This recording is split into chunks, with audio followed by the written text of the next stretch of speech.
Hello and welcome. I'm Raj Kumar. I'm president and editor-in-chief of DevEx, and I'm glad to be coming to you all from IMF headquarters here in Washington, D.C., joined by Kristalina Georgieva, the managing director of the fund, and by other high-level panelists who we'll introduce in a moment, for an important session talking about fragile and conflict-affected states and the IMF's first ever strategy for addressing them.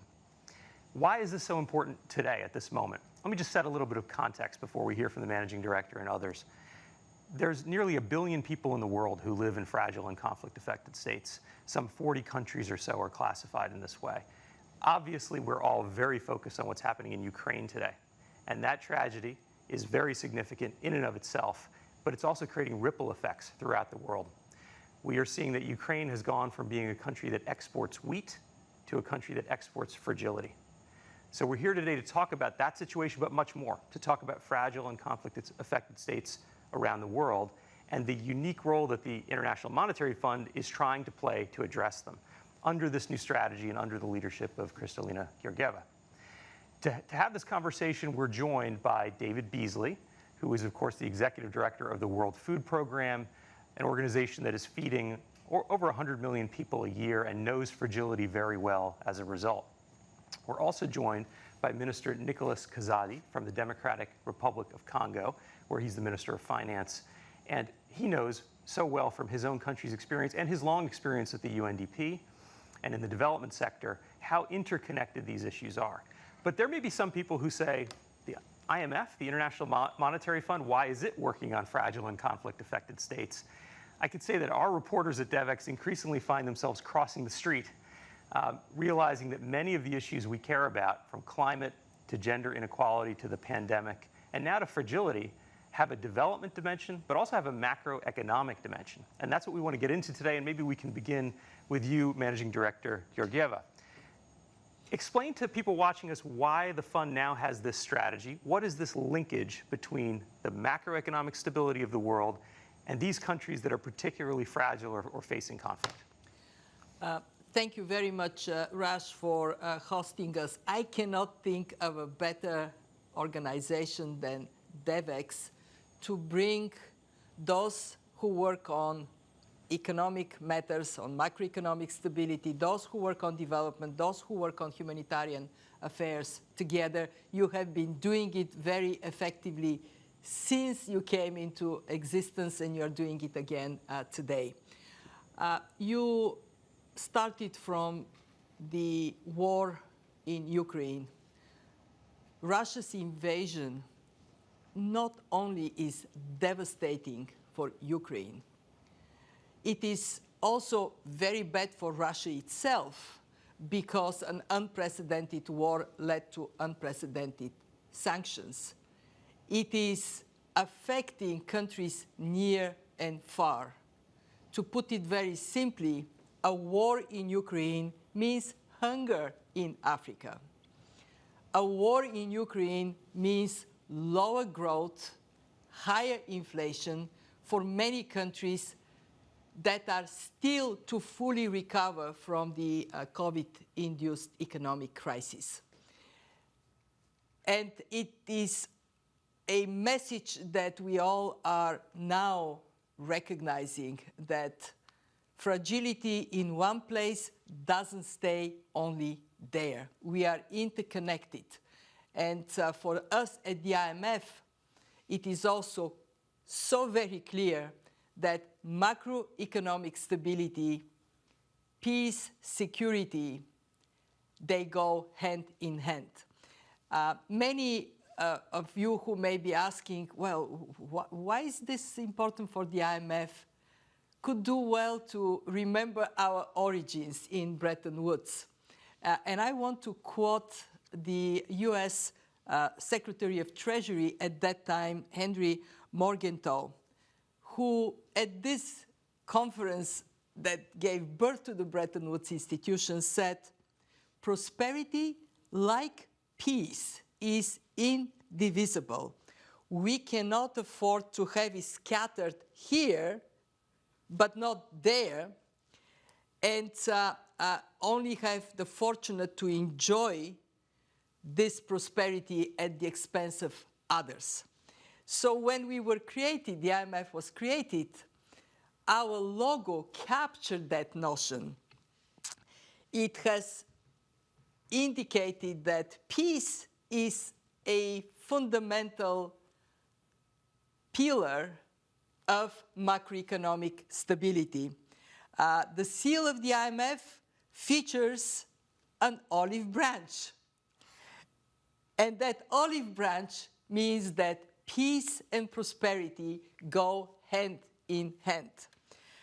So let me make 3 points. First, we see fragility on the rise, and that makes it even more important for the fund to have that strategy. Second, we know that over the years, lessons have been learned on how macroeconomic stability can support peace and vice versa. And third, that we have worked through this strategy to identify what specifically the IMF can do working with others. Let me take the first point. Raj, you have already said that we have about 1 billion people living in situations of conflict and fragility. We know that this is nearly double what it was 20 years ago. And while it is not conflict everywhere, there could be violence because of economic instability. Whenever we have that pressure of instability, it travels beyond borders. 84 million people are displaced, some internally, but a growing number crossing into neighboring countries, causing destabilization as a result. Today, roughly 20% of the IMF members are countries affected by fragility or conflict. So we cannot, in good faith, say we serve all our membership if we don't understand well how to serve these countries.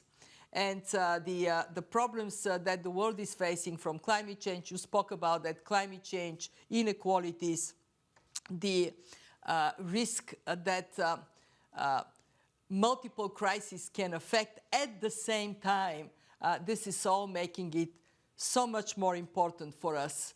And that takes me to the second point, that we have learned over the decades that there is a connection between macroeconomic stability and fragility.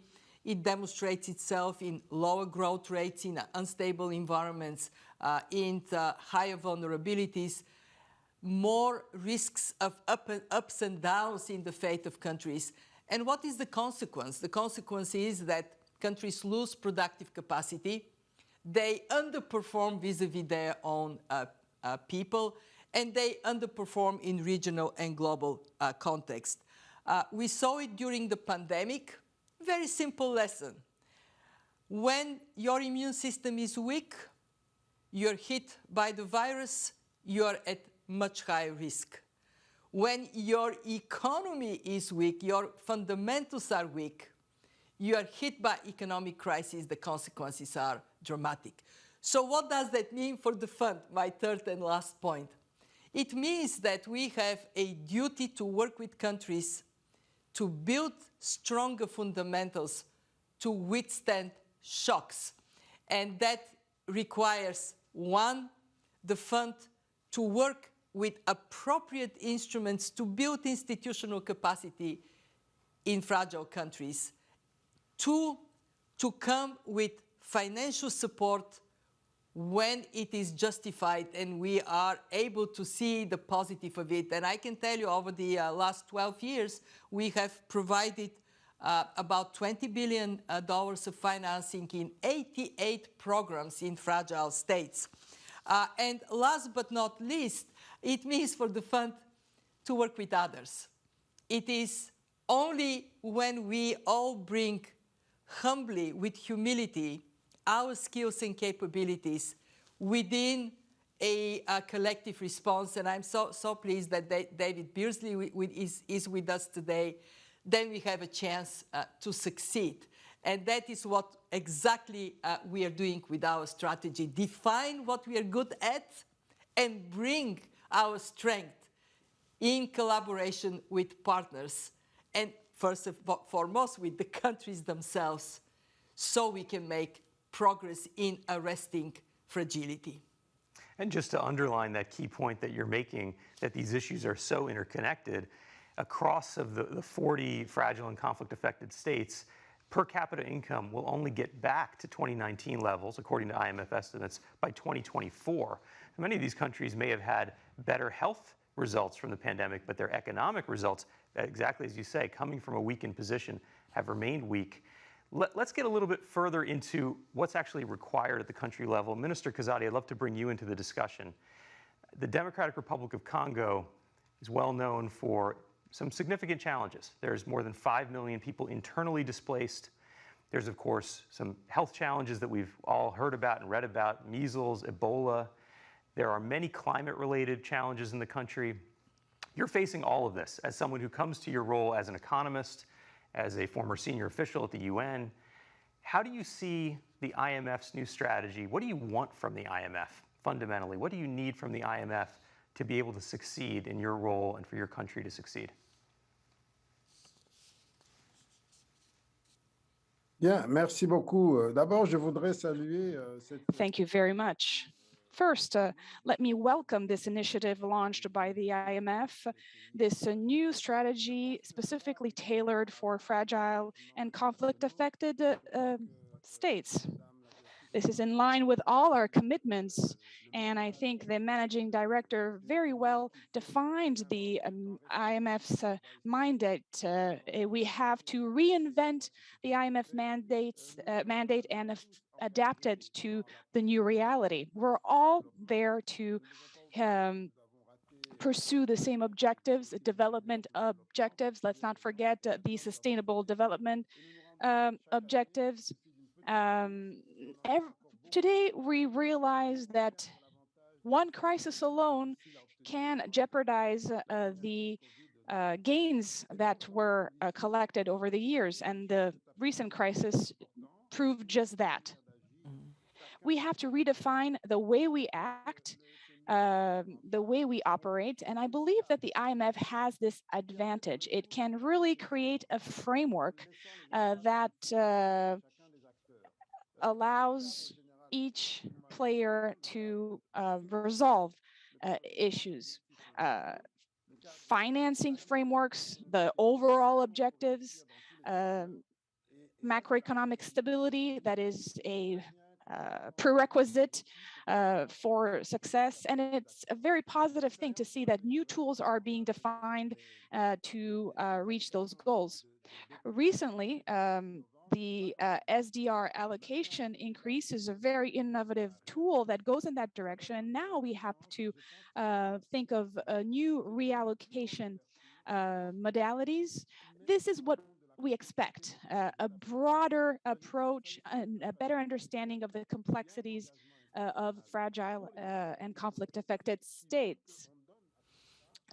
For this group of countries, more attention is needed because their fragility means that they're lagging behind. David basically knows very well the situation of these countries, the population that has great needs, food needs. We have a huge infrastructure deficit, one of the biggest on the continent, difficulties accessing energy.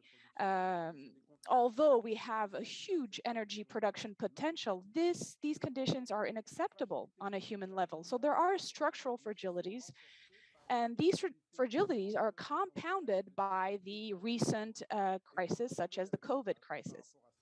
So how do we react to this? We have to implement a new framework, but let's not forget that for countries like the DRC, that is lacking the capacities, we have to change the country's overall structure.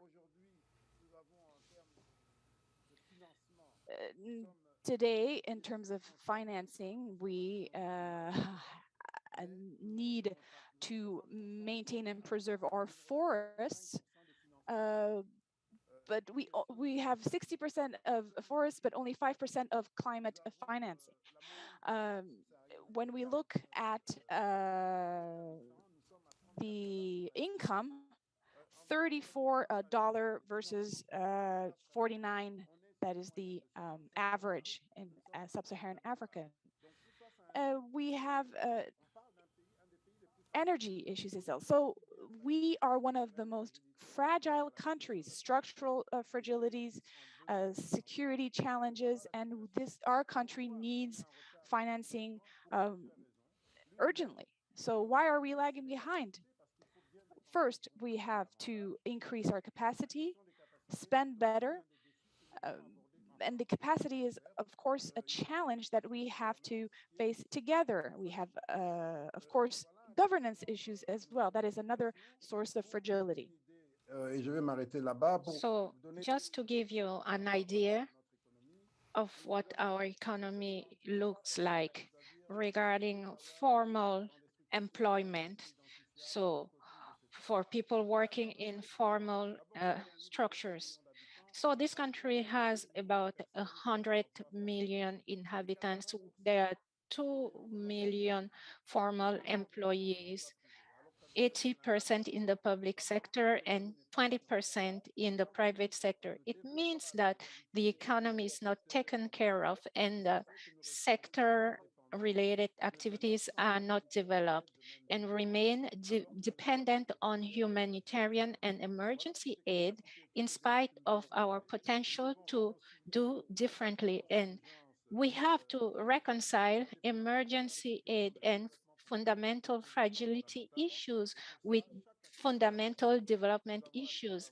That's why we all have a role to play. We are fortunate to have a very positive space through the IMF program and the support of our partners. However, we have to reconcile these emergencies because this is a fragile country and we need to work on our fundamental development. So this strategy is very welcome for us.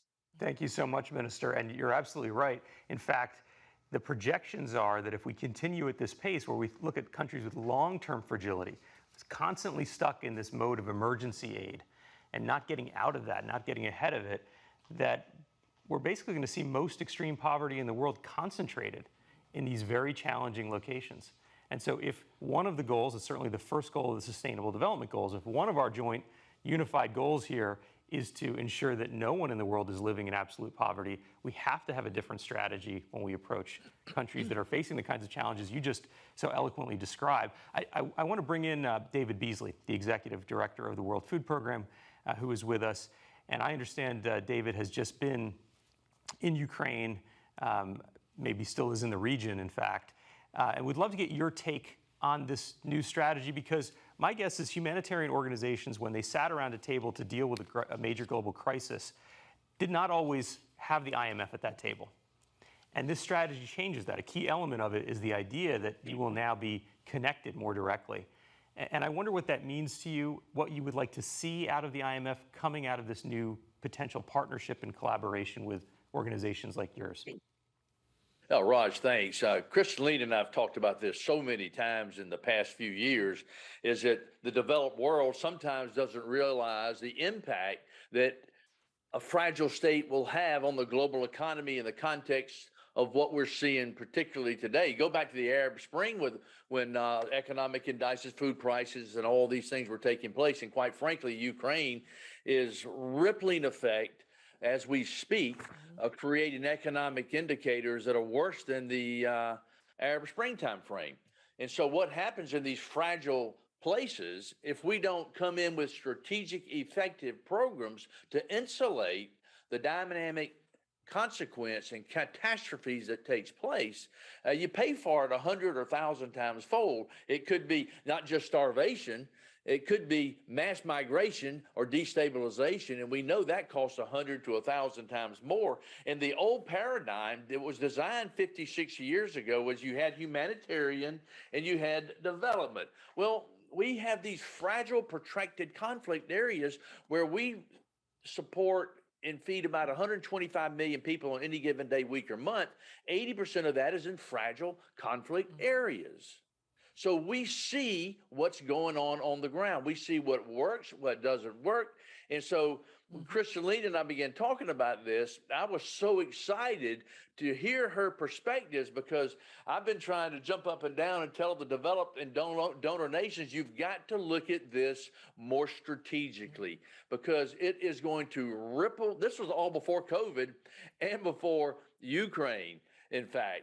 And so 2 years ago, I was jumping up and down saying, you got a perfect storm coming, you've got a perfect storm coming, then COVID comes along. Our numbers jumped.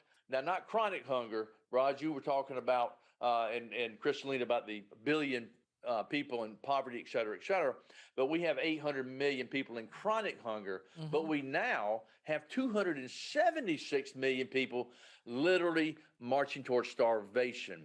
That went from 80 from 5 years ago to 135 right before COVID. And that was driven by man-made conflict and climate change. Well, COVID comes along, and now that number's gone from 135 to 276. And in that, 45 million in 38 countries are knocking on famine's door. And if we don't address the needs of those people strategically, you will have not just death, but you will have mass migration and destabilization.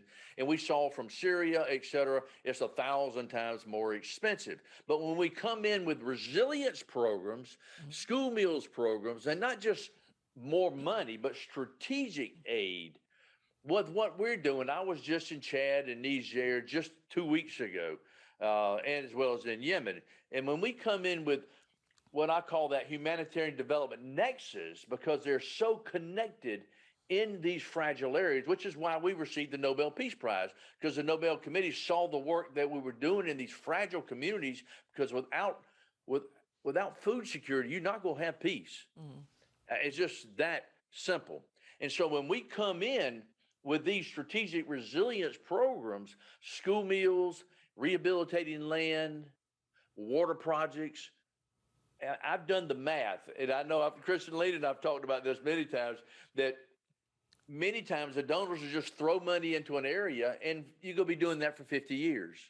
But if you come in strategically, and what I just saw on the ground, I mean, it was empowering women beyond anything I've ever seen.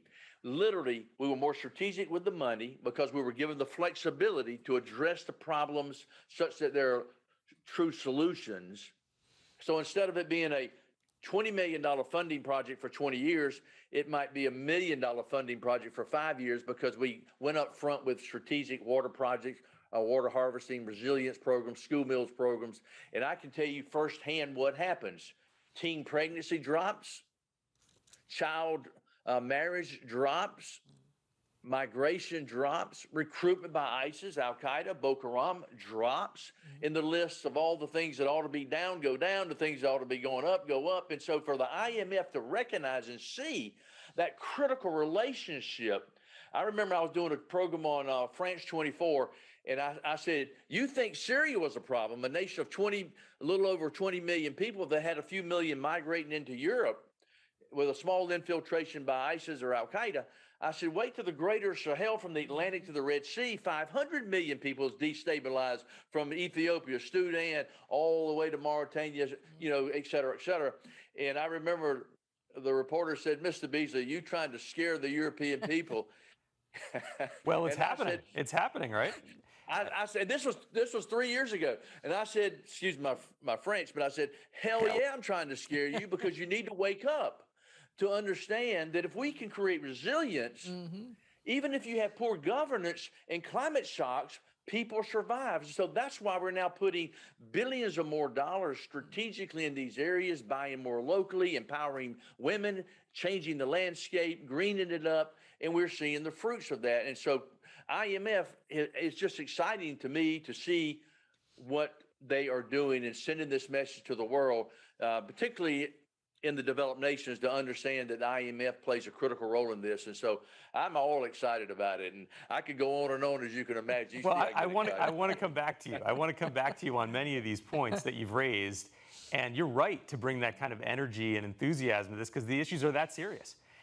But I want to hear more about the details of this strategy. What is it really going to practically mean? And one of the things, Managing Director Georgieva, that's interesting is traditionally the IMF is thought of as entering countries providing advice that brings stability. And that advice might include things like austerity, cutting spending. But in many of the cases we're talking about here, as we just heard from David Beasley, we're talking about maybe strengthening the social safety net, spending more to ensure countries don't fall further into a pit and people don't end up in a state of hunger. How will the IMF work differently with these 40 or so countries that are classified as fragile and conflict affected? I want to first recognize that David could have made my attendance of this panel redundant because he speaks so clearly about what is at the heart of the IMF strategy. And it is indeed focusing on building resilience at the level of individuals, communities, countries to shocks. I want to also thank our board of directors for their engagement over the last year so we can have a strategy that is owned by the whole membership. And then go straight to your questions. So what is new? The first thing that is new is that we recognize that work in fragile conflict-affected states does require more in-depth understanding of each and every case, that we have no one-size-fits-all approach because there are different drivers of fragility and there are different foundations on which to build more resilience, as David so well explained. And that leads us to the first element of the strategy. It is the so-called country engagement strategies. We want to make sure that our teams, working with our partners and tapping into the experience of others, are able to define what is the key to address and how best to do it in each and every case. Working with the Democratic Republic of Congo is one type of engagement. Working with the countries in the Sahel would require different focus because the drivers of fragility are different, but also because of the risk of spillover impact and understanding these risks. We have adopted at the IMF what we call social spending floors. We recognize that countries have to protect the key investments they make in the most important source of resilience, and it is people. Whether we talk about education or health, building health system, or, as you said, Raj, very appropriately, social safety nets, how they can work. Unless we think through, we risk to undermine the resilience of communities and countries just by the shortcomings of our policy advice. We have understood something very simple. Macro decisions have micro consequences. They affect people, and if we don't understand the channels of how they affect people negatively, positively, then we could make bad decisions. The second very important element of the new strategy is that we also understand we have to be more present where it is most difficult. We are beefing up our staff presence, resident representatives and other staff in fragile countries on the grounds of having skills and capabilities that can make these country engagement strategies meaningful. We will be also giving a boost career-wise to staff that works in the most difficult circumstances to make it more attractive for our staff to choose to work in fragile states. And three, and this is the most important element of our strategy, how we cooperate with others. The fund is only one of many partners countries have. And unless we tap into the skills and understanding of our partners, our country engagement strategies are not going to be sound enough. And unless we define clearly what is it that we can and what is it that we cannot do, we risk the fund not to be as impactful as possible. Even by beefing up our local presence, we would never compete with the World Food Programme in terms of people on the ground. But we can capture from their knowledge what can be an effective strategy of resilience building in a particular country, and also augment the strategy as conditions change. I want to finish by thanking all our partners. We have consulted more than 55 organizations on this strategy. You helped us to design it. We need your help to implement it. And you can count on a fund that is professional, that is also humble, and is looking at the most important criteria for success. Are we making lives of people better? I want to bring back in David Beasley, if I can, and then I'd like to hear your take on the same issue, Managing Director Georgieva, and that is, this strategy's been in the making for a year, but the timing is really interesting in that it's coming out right at the moment of this Ukraine crisis. And David, you had a piece in the Washington Post recently where you talked about the ripple effects on the food systems. And there's 276 million people you just mentioned in the world right on that edge of starvation. What do you think the moment that we're in now is going to look like? There are many people predicting that these food crises, the rising prices, the input prices, the ripple effects of this war in Ukraine could make things far worse than we expect. And of course, there's the intersecting challenges of the climate and of the pandemic still raging in many parts of the world.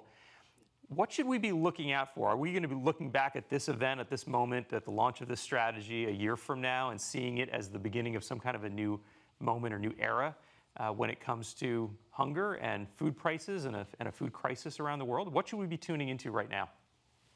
Roger, this is what's really interesting. I was jumping up and down, as I was saying earlier, a year, 2 years ago about this perfect storm coming, and I couldn't get the world's attention.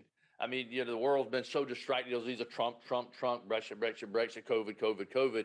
But COVID created such an economic ripple effect, but I couldn't get the attention of the developed nations to understand the implications of it on food security. But Ukraine comes along, and all of a sudden, people are waking up. Leaders in developed nations are beginning to see, because when there's food insecurity in poor countries that doesn't affect your neighborhood, you're interested in it for just maybe a minute or two. But when you begin to realize it's going to affect your pocketbook and your neighborhood and your children, and now we're seeing the developed nations wake up and realize, oh my goodness, this is a tragedy that the whole world is going to be affected by. So let me zero in on that, what we're talking about. So right before Ukraine, I mean, I was in Yemen, where we literally, because of the economic ripple effect of COVID, we were seeing economic deterioration around the world, not to get into all those details now. So we were cutting rations. We feed 13 million people there, and the situation's only deteriorated substantially, even in the last 6 months. And so literally, I just cut rations for 8 million people down to 50% about a month ago, and we're now looking at cutting rations for those 8 million down to zero. And David, just to be clear, that's because of the prices of the food inputs going up so much, right? I think food was up 23% last year in cost to you. Yeah, exactly. Well, it's an availability of food. It was a pricing expense issue. We don't have the resources to buy what we need to buy. So we've cut 50% rations in Niger, 50% in Mali, 50% in Chad, and I can just keep going and going and going. And you can imagine what's going to be happening. Now, right before Ukraine, we were seeing, because of shipping costs, fuel costs, and commodity pricing, our expense was up $42 million per month. That's how much more money we would need just to stay even. Okay, Ukraine comes in. Now, if we don't deal with Ukraine right, it's not going to be just a price problem. It's going to be an availability problem. Ukraine grows enough food to feed 400 million people around the world. We buy 50% of all of our wheat from Ukraine. Lebanon, for example, 60% of all of their wheat comes from Ukraine. Egypt, 85% comes from Russia, Ukraine. We have 30 million metric tons right now stuck in the port area in Ukraine and Russia because of the conflict. Now, it's not an availability problem yet, but let me explain why what I'm telling you is important. Because guess where all the farmers are? They're on the front lines with weapons defending their nation. So we've got planting season starting in the next 4 weeks. If they don't plant, and you've got harvest for the wheat coming up in June, July, and if they don't harvest, wow.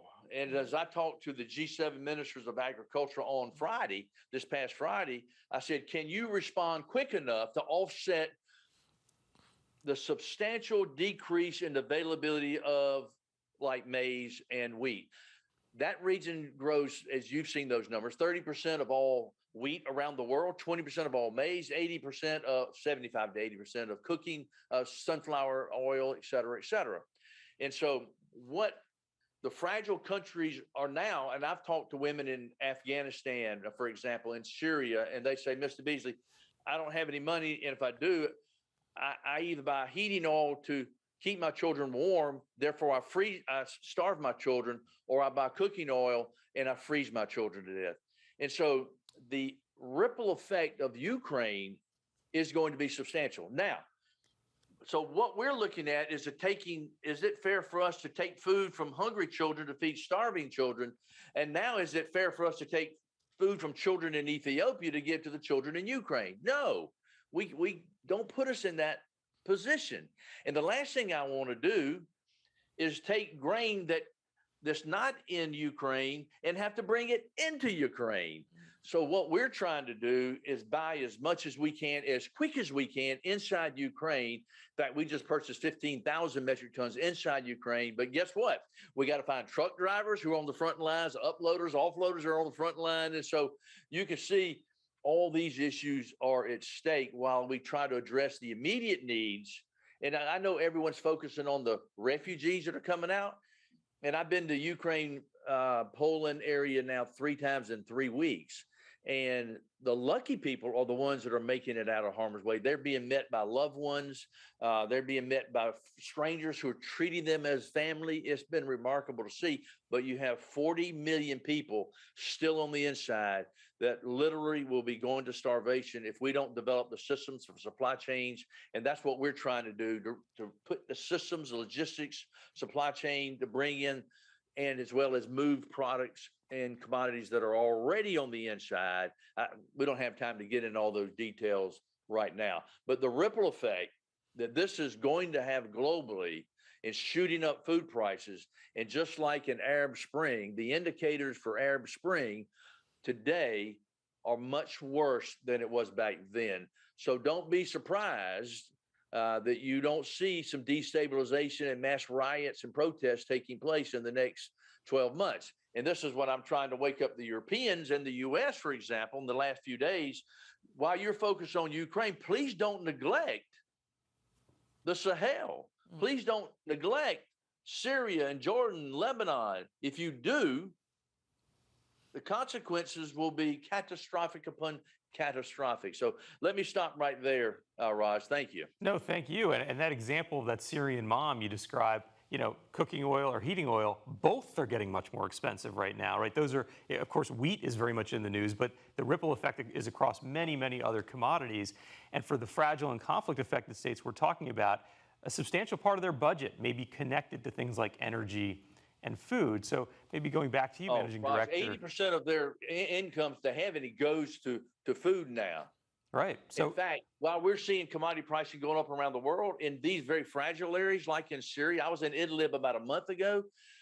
It's up 400% just in the last few months, the food pricing. It's horrific, much more so in in the areas where people are living hand to mouth every day. Kristalina, Managing Director Georgieva, you know these issues better than I think anyone who's sat in your chair before. You used to lead the humanitarian portfolio at the European Commission. Of course, you spent many years at the World Bank. You know, when you look at the situation that we're in, you're listening to David Beasley describe it, and you think about these 40 or so countries that you're now trying to really target and partner with through the special tools that the IMF has, different tools than other agencies around the world.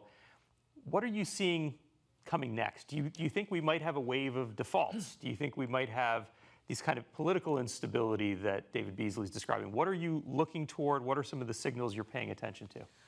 What we are experiencing is like a very, very strong earthquake. It has an epicenter, Ukraine, and I would add to this Russia with the sanctions. It has ripple impacts for those who live in houses built with mud. These ripple impacts are devastating. In other words, poor countries, poor people, most severely impacted. But it also has the impact of tectonic plates possibly shifting. So let me just say a couple of words on all of those. The first, where the epicenter is, as David said, the longer the tanks are in,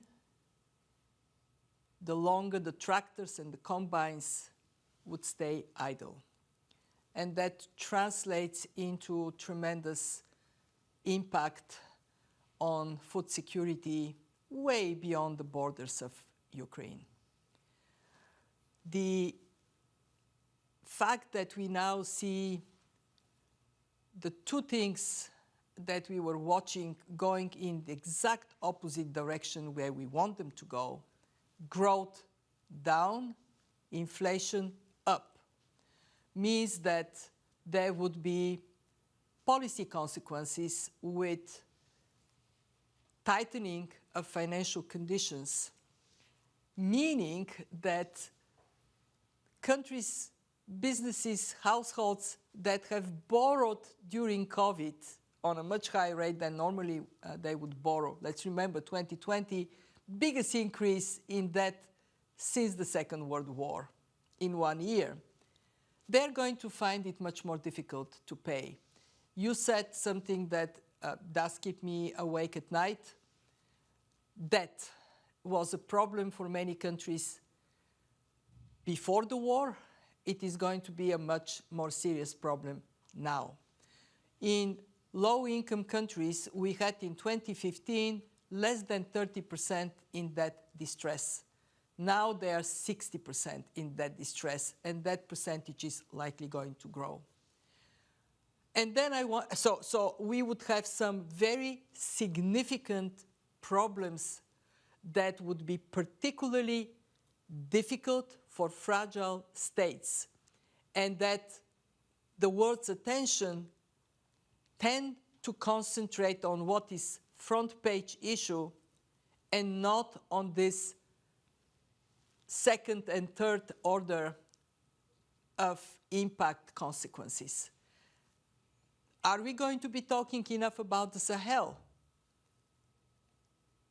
It is to be seen, but it is people like David and me and David Malpass at the World Bank. We have the duty to give that full picture so actions can be taken preemptively rather than responding at a much higher cost to the problem when it occurs.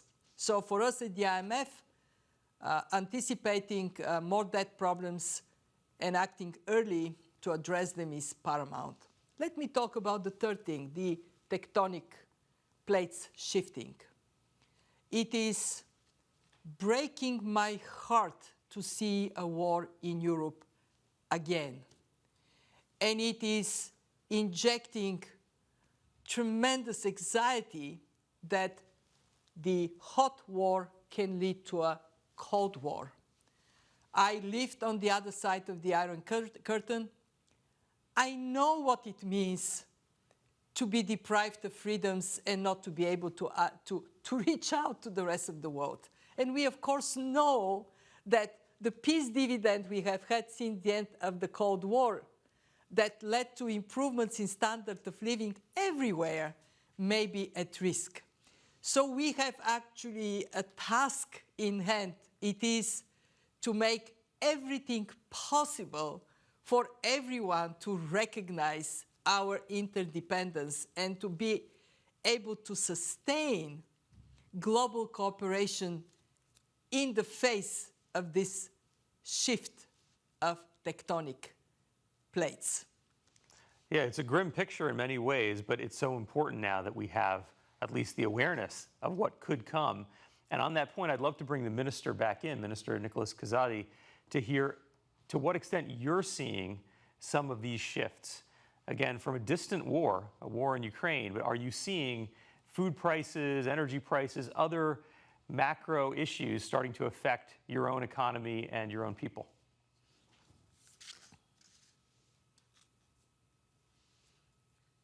Oui, absolument. Mais avant de Yes, absolutely. But before coming back to the impact of this new war that nobody needed, I would first like to commend the managing director for mentioning that there are similar issues in other parts of the world that have been here for a long time and that are a source of fragility and vulnerability for our continent and potentially for the rest of the world.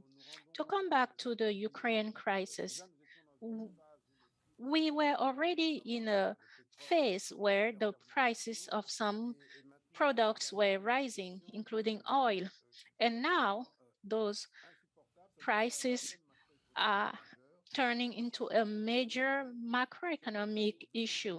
Just to give you an idea, for 2022, our budget had $85 million for oil and oil subsidies. But based on simple projections, the bill could rise to $400 million. And we still have subsidies from last year that we haven't finished paying. That's the situation. $400 million. That is about 34,000 classrooms. As you know, we have a system of free schools that has allowed us to bring back 4 million children to schools. But according to our experts and UNICEF, we have a deficit of 120,000 classrooms compared to the number of children who are in school age. So $400 million to be spent on oil is about 35,000 classrooms less for our country. That gives you an idea of the type of challenge we're facing. We face a similar issue in the area of food.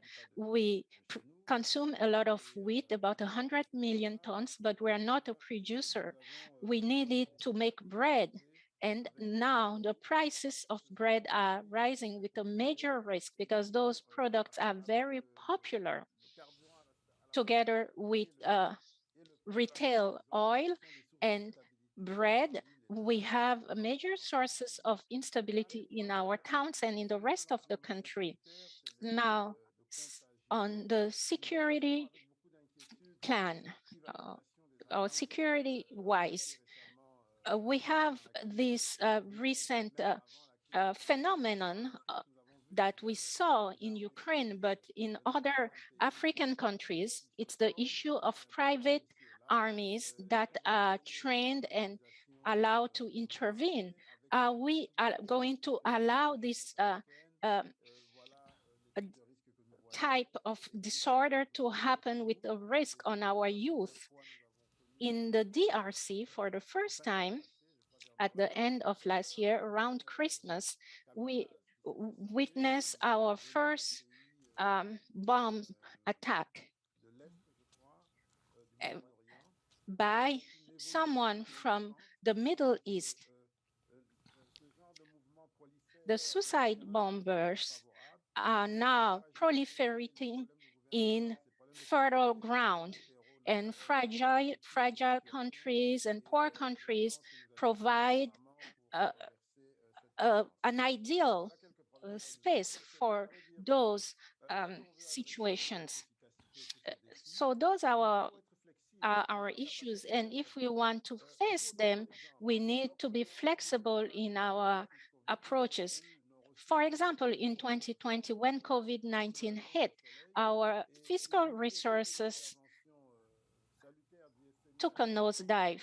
And if it weren't for the IMF's support, we wouldn't have been able to pay our public servants. And the payroll for public servants accounted for about 90% of our revenue.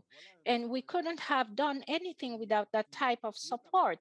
This is the type of response that is appropriate. It was timely and allowed us to reduce further risk in an already fragile context. And we will have other crises like the Ukraine crisis and the COVID crisis. We hope the Ukraine crisis will not proliferate, but there will be other crises. And we have an obligation and a duty to be able to respond to those crises. And we are very interested in everything that can be done to that effect. That's very true, Minister. We're living in this moment of crisis, an era of crisis, maybe with the climate kind of as an overarching thread throughout the world, affecting so many countries in different ways. And I guess the key question is whether our international institutions are set up and ready to handle this new era that we're in, to address these interlocking crises. And that's why the announcement today, the launch of this new strategy, is so important. In just the few remaining minutes that we've got, I'd love to hear from each of you as to what success might look like when it comes to this new IMF strategy. This is the International Monetary Fund treading into relatively new terrain as the first ever strategy for fragile and conflict-affected states. If we were to gather again a year from now, what would success look like? What do you want to see? Maybe I can start with David Beasley on this point. What do you need to see from the IMF that's going to be different in this coming year that would make you feel like we're moving in the right direction? Well, I was thinking about what success looks like, and it's really quite easy to me.